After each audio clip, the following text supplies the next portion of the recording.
With lots of noise being made about the discussions between the Albanian and Greek foreign ministers, Ditmir Bushati is once again being called to explain the negotiations to the Foreign Commission. Following statements from SP MP Blendi Çuçi that the Democrats withdrew their request for electronic voting, DP MP Oerd Bulukbashi declared they will never walk away from this priority. Minister of Infrastructure and Energy Damian Jiknouri inspected work on the sewage and water supply network in the city of Durrës before urging citizens to legalise their water connections before February 28. Good evening, it's 6 o'clock on Wednesday, the 31st of January 2018. Welcome to the English edition of Aura News. My name is Alexandra and I'm here to bring you the day's top stories from across the country, translated into English. A statement by the Greek Foreign Minister regarding the maritime agreement has caused strong reactions from Albanian politics. Although he stood before the Foreign Commission just 2 days ago, Minister of Foreign Affairs Ditmir Bushati will be summoned again to a special hearing in order to provide greater transparency on what was agreed upon with Greece. The opposition, as a unified voice of the DP and SMI, demanded transparency while flinging accusations, such as saying they expect nothing more than what was signed in 2009, which was then overthrown by the Constitutional Court. There is no transparency over the agreement, argued the SMI MP Klaida Josha. No better deal will be reached than that of 2009, remarked the DP MP Tritan Shehu. Albanian Foreign Minister Ditmir Bushati clarified on Tuesday evening that the deal will be more favourable than that achieved in 2009 and that it is based on the principles of the Convention on the Law of the Sea and the decision of the Constitutional Court. Greek media have interpreted Kotsia's statement as being in favour of their state, even though there has been no consultation with the public. The existence of an open discussion would allow for many questions to be answered and potentially many doubts to be cast aside.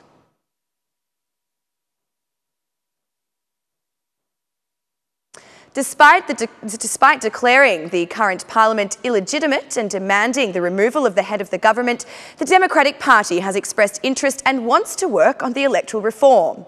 In an interview with Aura News, co-chair of the Special Commission, Oerd Bulukbashi, responded to the majority, stressing that electronic voting and counting remains a top priority. "Forget it, we will not retreat from electronic voting," said Oerd Bulukbashi. He then went on to explain the Socialist Party does not care about electronic voting as they are concerned only about the manipulation of votes. Calling out the Electoral Reform Committee co-chair, SP MP Blendi Çuçi, for his misunderstanding of the DP's stance, Democrat Bulukbashi clarified that the opposition has no desire for voting to occur online. "Our proposal is for electronic voting, not online voting," clarified Bulukbashi, before adding, "One of the main priorities of the reform will be allowing immigrants to vote." In closing, Minister Bulukbashi gave his personal assessment of the Socialist Party's involvement in the electoral reform, proclaiming, "All the proposals from the government are ridiculous."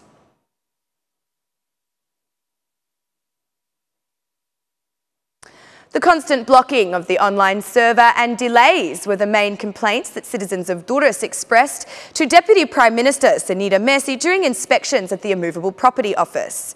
"Employees are not to blame when the system does not work. You simply have to fix the technology faster," said one citizen.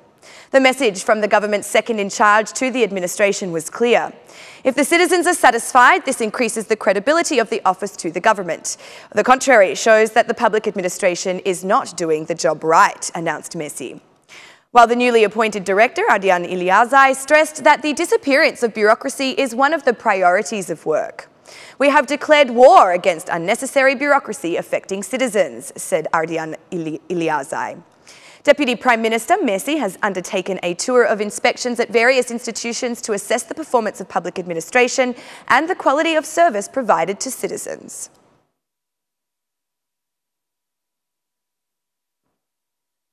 The new water supply line for the city of Durrës comes at an investment amounting to €31.6 million. Seemingly focused on infrastructure, the City Hall's first investment phase for the construction of the secondary sewage network in the beach area at a cost of €7.7 million has been completed. The second phase of this work for the network is currently being performed with funding amounting to €5 million. In total, cost of investments in the water supply and sewage networks across Durrës exceeds €50 million. It is one of the biggest investments we have made, and it will provide a final solution to the issue of water and sewage in the city of Durrës, a very important city from both an economic and touristic standpoint.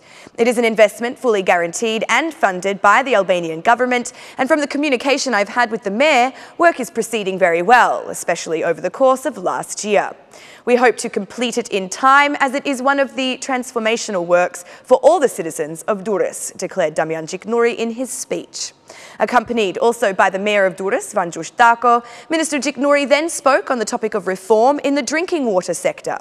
He took the opportunity to once again urge family members to take advantage of the extension to the deadline for arranging legal connections without penalty.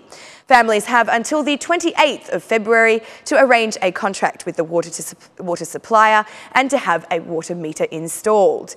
If violations are found during checks after this date, financial punishments will be applied and in some serious cases, violators imprisoned.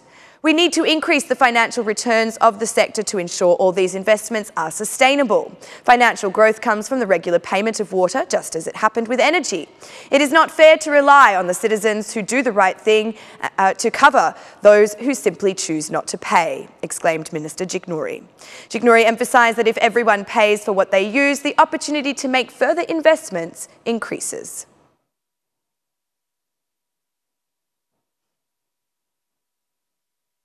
Tirana is experiencing a green revolution today. While there is still a few days left until March 21st, the capital is very close to achieving the target of planting 100,000 new trees. The project not only significantly improves the aesthetics of the city, but also creates a healthy environment for the citizens at the same time. At today's meeting of the City Council, Valiai also invited Democrat councillors to join this civic project. We have launched a campaign to plant 100,000 new trees in Tirana within a season. We have March 21 as our deadline, which coincides with International Forest Day. We are very close to this target. I'm very optimistic that in the remaining 50 days we will not only pass it, but we will have a new target for how we can stretch our goal for greening up and oxygenising our city. I would like to extend a public invitation. I wish for our project to improve the health of our city, not to be divided by whether you are a Democrat or Socialist, but instead be an opportunity for all Tironans to contribute. So I also advise Mr. Cholaku that if there is a desire from your group to join this campaign, it would send a fantastic message to the entire city, read the statement from Valiai. Another piece of good news, the first fleet of 4,000 Bike and Go bikes have now arrived in Tirana. Soon, these bicycles will be distributed all over the city to be used by all citizens for a modest fee, which is even lower than a bus ticket. I am convinced that this is a turning point in the use of alternative transport in Tirana, declared the mayor.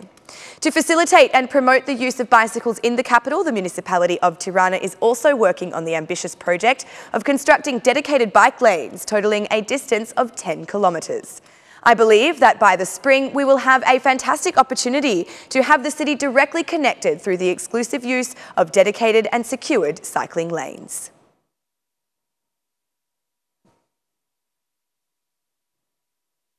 Leisure's new water supply system may have solved the problem of drinking water, but on the other hand, it has also damaged many roads, some of which have not been restored to their previous state.